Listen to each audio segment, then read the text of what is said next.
Hi, I'm Ryan Gladue, head engineer for Atlantic Studios West. And I'm Josh Collins. I'm a senior staff engineer here at Atlantic Studios West. And today we're checking out these iLoud speakers from IK Multimedia. MTMs. The Precision MTMs. And we've had these in our studios for a little while. We've gotten a chance to get to know them. We've added them as another speaker in our arsenal that we have here. We have a few other speakers we can kind of jump around between. And it's been really nice adding this to the mix and getting to hear how they sound compared to other popular speakers in the recording scene that are used at various studios, and hearing how they contrast and compare and the things that they're good at has been really eye-opening. For me personally, one of my favorite things about them is the stereo image that they provide. Just seems clearer, wider. It's definitely got a lot more fidelity, I'd say. What else? Transient response.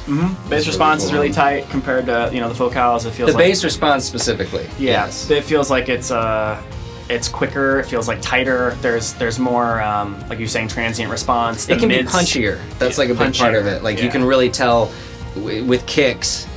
You can hear a kick, like the envelope of it fully from beginning to end, rather than boom. Yeah, like it's not, if you're just in a club and you crank something and you just hear this loud low end noise hit you, and that's like, if it's cool because it pumps you in your chest, but you can't really like tell anything about, you couldn't mix in that environment, obviously. Yeah, there's too much going around. But what's great about these is so obviously, even amongst other studio monitors, that ability to control a transient and get out of the way and make room for the next one to hit, so you can hear that clearness and that difference between each transient, and you can hear like, oh, that needs to be turned up, that needs to be turned down, I need to adjust that, the low end's too much, the low end's not enough, like that ability, like the transient response absolutely gives you that ability. I make the comparison of it's like listening to Periphery compared to like Led Zeppelin, but immigrant songs like dum dum dum dum dum, and it's like just it feels like that hitting you, wall of warm, whereas you literally and it's like got that tight like, and they both have their place to listen to. But for like surgical,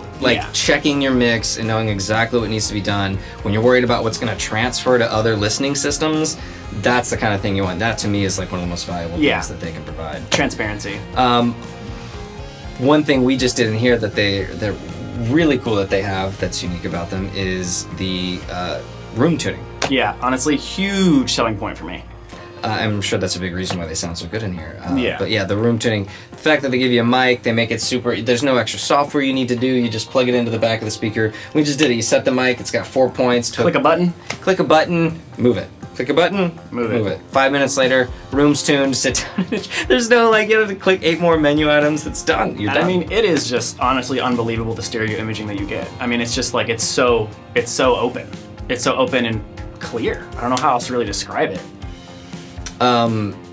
We especially sitting between like multiple sets of speakers and bouncing between them, in that kind of environment you can hear a lot when you're listening to a song that you know really well, but that was one thing in particular, like hearing that stereo image pop out beyond the other speakers we were A-Bing it against. It was nuts. I don't know how IK did that, but that was really impressive. How clear and wide and open the stereo image was. You'll have to check it out for yourself. You will. And yeah, the room tuning was really, really cool, really easy to use. They give you a mic, the whole setup. Transient response is great. Bass response is important. They're very honest speakers, like Josh was saying. They don't color the sound. It's like they're clear, and there is a lot of I feel like there's not as much mids as you would with the focals per se, or some KRKs or something, but it still does have like a tight low end. It's not gonna be like thin like some NS10s or something. You still are gonna have the punch or the thump that you're looking for when you're trying to find the mids. It's just not. You can mix your kicks on them. Yeah, sure. Absolutely. They do hit, but it's not gonna be. They're not as colorful as other speakers. They're more clear and keep saying clear and transparent. I mean, literally. I mean, they're gonna show you what's wrung with your mix. Yeah, they're gonna be like, wow. At first, I feel like when I first listened to them, I said, I don't know, but it's because I was like, oh, my mix just sucks. That's a great selling point. Like if your mix sounds bad on these, seriously, it's because your mix is bad. Yeah. You should fix your mix. Yeah. Other speakers would be like, no, it's okay, your mix is fine. Listen to how loud it is. And you'd be like, yeah, it sounds awesome. I'm amazing. Look at how good I am. And these are like, no. No. No. You check yourself. You need to EQ your acoustic guitar more. You screwed that up. And I'm like, yeah, you're right. No, yeah, you're right. So thank you for pointing out all our flaws. Thank you, IK.